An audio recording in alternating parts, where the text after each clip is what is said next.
Abaterevu mwasize mutya musibye mutya subira buli kimu kibatambulira bulungi nnyo malidadi sana abalwadde namwe abatusiddwako ebizibu anyongera okubeera nga ate mbasaasirako ate namwe abafunye ebirungi anjaguliza wamu nammwe bapita Fahad Pro emabega w'emizindaalo era nga akadde kano banyingiddewo n'amawulire nga bwe gatambula mu nsonda z'eggwanga yonna ate n'ebweru w'eggwanga yonna but before that ate sinza kubeera nga ate neerabira okubeera nga ate ntumirako abantu bange babaddewo ennyo for all along abantu ababeera awo mu ddungu oba abawangaalirawo ku ddungu mu nsi omuli Saudi Arabia, Qatar, Dubai, Bahrain, Kuwait, Oman, Jordan, Abu Dhabi, Dubai n'ensi ezetoloddewo awo ku ddungu mwe bali nnyo balidde kulwana ate mugoberera abalabira mu Africa yonna South Africa, Uganda, Kenya, Tanzania ne Africa yonna okutwaliza wamu abalabira wali mu Europe, Canada namwe mubali nnyo kubeera nga ate ensonga mubeera nga mugikwasagana n'aba mu America namwe sinza kubeera nga ate neerabira okubeera nga ate mbabuuzaako ego mpya katogatteko wano nno tubeera n'amawulire nga bwe gatambula mu nsonda z'eggwanga yonna gwe kyolina okubeera nga okola kiri kimu bw'obanga tonnaba okubeera nga subscribinga make sure you do it kubanga ojja kubeera ng'ofuna updates zonna nga bwe zaakagwawo so subscribe ate ka notification bell katekeko kali awo ebbalibbali kajje mu personal kateeke mu option esookera ddala era nga ojja kuba otuddeawo ka notification kajje waggulu ku ssimu yo tikakati waliwo ekipya ate omukulu kyatuteereddeyo ensonga eziriwo ndowooza ze mbatandika nazo ze z'omukulu Pastor Roses Bugingo but before that munzikiriza ate mbeere nga ate mbeetondera bwe nkoledde amaloboozi kano waliwo engeri y'ebiwogganawogganamuko naye mujja kunsonyiwa tujja kubeera nga tutambula bulungi nnyo mpolampola so message ejja kumala ebatuukeko ku lunaku olwokusatu omugenzi Katolo Bwamalo yaziikibwa era nga bingi byagenda mu maaso side eyo ebimu ku ebyo abantu bangi nnyo bajja okubeera nga tebaziika era ne bawaayo amabuga okubeera nga tebagiza famire ya Katolo Bwama era nga abamu ku abo bawaayo ssente y'omubaka Robert Kyagulanyi Ssentamu ono yawaayo miliyoni namba bweddu eya ssente wabula tuba twakavaayo nga bw'obimanyi nti wabeera Robert Kyagulanyi Ssentamu amawulire tegabulawo era nabwe kitwali tuli awo ku kituuti omusumba Roses Bugingo n'abeera nga ate alumba omwami Robert Kyagulanyi Ssentamu nno ng'agamba nti lwaki yawaddeyo akakadde kamu kugamba ku level ya Bobi Wine yonna simanyi mirimu gya Bobi Wine gy'akola sijja muwolereza naye ng'ekisookera ddala kyemmanyi omugenzi Katolo Bwama buli wabaddenga ku TV buli wabaddenga afuna akadde kubeera nga ate ayogera mu kamera abadde avuma Robert Kyagulanyi Ssentamu amulangira kino amulangira kiri era yatuuka n'okubeera nga ku birthday y'omwaka oguwedde ng'ennaku z'omwezi 12 yamulangira awo era yavaayo n'awandiika ekiwandiiko kinene nnyo ku Facebook ng'ategeeza nti singa olubuto lwa Robert Kyagulanyi Ssentamu luno baalugyamu ne batamuzaala so omuntu bw'atyo ate wajja n'atendinga omukolo gwo ate n'abeera nga atakomye awo n'awaayokko n'akasente ku bigambo ebingi bye yamwogerera kwegamba ate ekyo simanyi na kumanya well kakati no ensonga zikutte wansi ne waggulu era ng'omuliro gukutte ku kananirandi wali era ng'obutami ngenda kubeera nga mbukutirawo awo ojja kubeera nga ate owa opinion yo wansi awo mu comment section nayo nzigule nawe otuwe endowooza yo tuwe side yo ddala kituufu Robert Kyagulanyi Ssentamu yadde alina kubeera nga ate awaayo miliyoni emu oba yadde alina okubeera nga ate awaayo ssente nezisingako awo naye nze nga nze I personally mba kubeera nga ebyo Katolo Bwama bye yali avuma Bobi Wine nze nga nze n'okulinnyayo mba sobola kulinnyayo kyekyamazima era n'ezo ssente siyinza kubeera nga mpaayo wadde ne coin n'emu naye omusajja waba avuddeyo ate nawaayo naye akasente ngaako ate n'ekirala tomanyi mirimu gye tomanyi tosobola kumujajinga nti akola kino ne kino tomanyi nnyingizaaye kuba tisooka takyayimba ffe tumumanyidde eri mu kuyimba okitegeera so ebisingako awo kambikutere mu video naye ojja kunyamba olikinga video eno ate osobola okubeera nga tosharingirako n'abalala eyo mpolampola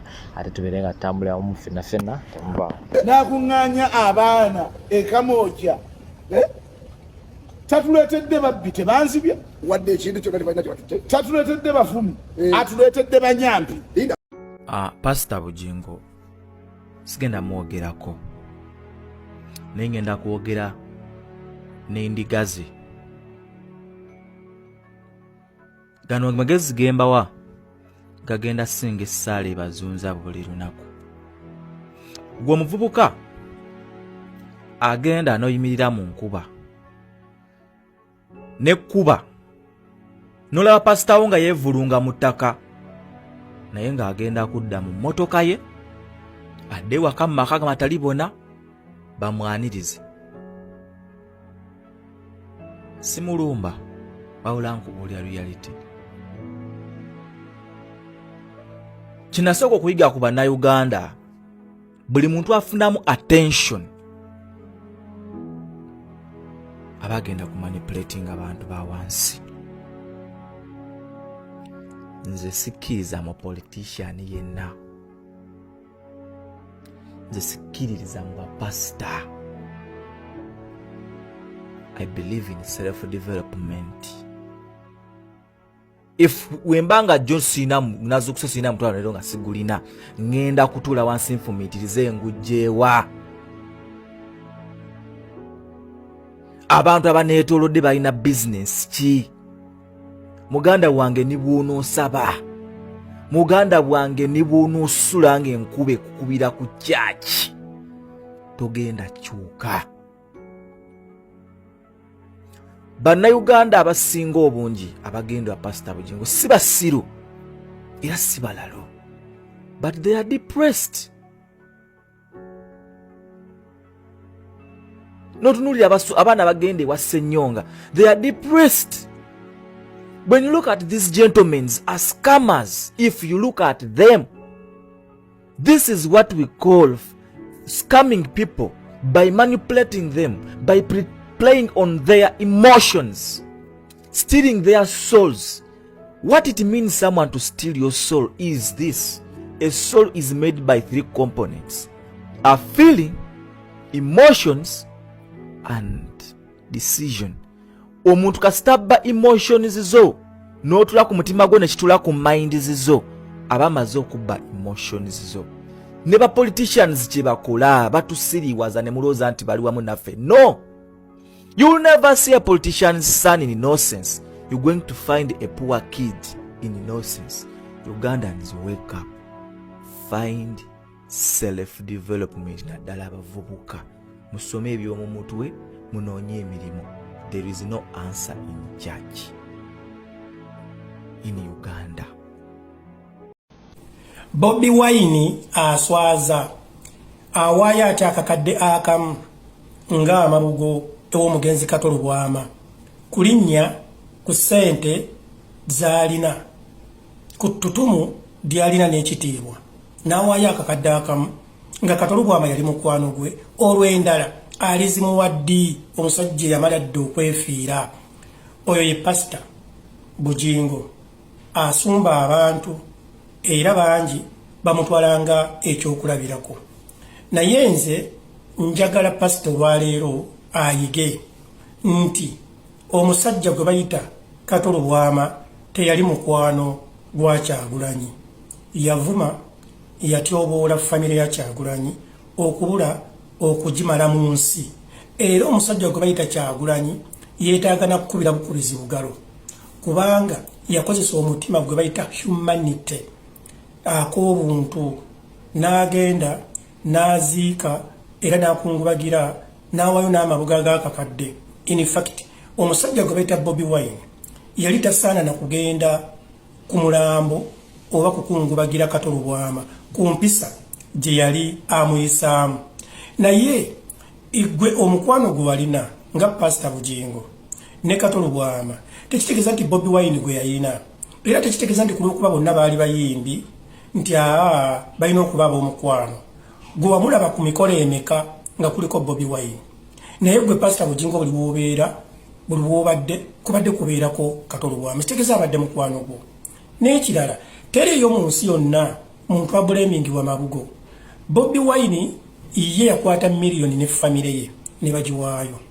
Oba okiwulira, ssente zaafuna tazijja mu bantu. Igwe wawaayo miliyoni 5 nga ssente ozijja mu batunzi b'ennyaanya, mu bakongola enseenene, mu baboodaboda, bonna nga tobasaasidde wadde n'obakenenula ssente n'ozitwala eri oli amannya. Kaakati wembuuliza nti oyimirira ku mandate ki igwe nga Pastor okumanyiira omusajja afunye ssente ne bwe ziba zivudde mu byabufuzi kubanga zaakuyiwa musaayi oba azijja mu bizinesi ze nga bwazikola. Naye Pastor Bugingo ssente ze wawaayo wazijja mu ki? Okay, oza okuba wazijja mu leediyo gy'ogamba nti ya kkanisa, oza okuba wazijja mu kkanisa ate era nga kituufu ekkanisa ogamba nti no y'abagoberezi. Kaakati ku mwenna ani abeera omusobya gwe wakwata ssente z'abantu n'oziwayo ofuna amanya. Pastor Bugingo style. Tomanyi kye kitegeeza okubanga oli mulenzi muto, mwana muto. Ng'olina omukazi mu nnyumba nga temusobola kwegatta naye ng'akulanga kye wakkiriza. Omwaka, 2, 3, 4, 5, 6 muli bwayiise wakati mu bantu aba buli ngeri. Owulira abantu beewaana mbu bagumiikiriza n'emyaka gibadde mingi naye nga okugumiikiriza tekuli ludda luli. Ffe abaava mu maka agalimu bataata ne bamaama ffe twagumiikiriza. Singa mubambuuliza nga boogera nti naye ggwe wakulira mu maka ga taata ne maama muli naye wamu omufumbo bye nayitamu nasobola okuba nga ŋŋumye ne mu maaso eyo ne tutuuka oba Katonda yajjayo kibooko omuntu atasobola kutuukiriza byatuukiriza ne tumala emyaka 10 nga lunaku ngula katoni za pamba kikulukuto 10. Buli ndwadde gy'olaba ku nsi ebaako ensibuko eyagireetera okusajjuka okufuuka endwadde eyo. Singa osanga omulema w'okugulu okumu ng'atambuza omuggo, leka kulowooza nti yeebase n'amagulu 2 wabula bw'agenza okukeera ku makya naye ne yeekanga ng'alina okugulu kumu. Oyo omulema gw'olaba ow'okugulu okumu alina ensibuko y'okugulu kwe okuvaako. Abamu mu bo bubeera bubenje, abalala amagulu gaba gaalibwa kansa ne bakutemako, abalala amagulu bagatemako oba okugulu bakutemako olw'endwadde ezaali ziteewalika ezaali zigenda okulya omubiri gwonna singa tebayangwa kutemako ki kugulu. Kakati kitegeeza buli ndwadde ku dduniya kuno ebeerako n'ensibuko. Abangi baganda bange ne bannyinaze mwali muzzeekaawo ne mwebuuza ensibuko y'endwadde y'ekikulukuto mu bakyala eva ku ki? Mulandira ki oguleeta fistula mu bakyala? Bwe nalinga omuto nawuliranga abantu ewaka abakulu nga banyumya ku ndwadde y'ekikulukuto oba giyite fistula mu lujjungute. Nayagala nnyo okumanya ekigambo fistula kitegeeza ki oba ekikulukuto kitegeeza ki. Wabula abakadde abaatukuza baali nga bantu ba nkiso nga tebakuganya kumanya bingi nnyo ng'okyali mu siteegi ya kubeera mwana, nga tebakuganya kumanya by'abakulu ng'ate era okyali mwana. Y'ensonga lwaki gye buvuddeko nnina omwana gwe nnagamba toyimba by'abakulu waliwo n'eddansa gwe nnagamba tozina by'abakulu zina by'abato. Eby'abakulu olibizina ng'okuze. Tambula n'emyaka gyo. Kakati ne bakadde baffe abaatuzaala baatutambuza n'emyaka gyaffe nga batuganya kumanya ebyo bya katyuni oba kuzannya ddole wa byayi kuzannya kakebe nga batulekera awo. Ne bwe kyatuuka nze ku ky'okunoonyereza ekikulukuto muganda wange nabulwa ansa. Nagezaako okwesiba ennyo ku jjajja naye yagaana okinnyanikula ye yaali kinnyanikudde ate ekyali kyesittaza kityo ku myaka gye nalina.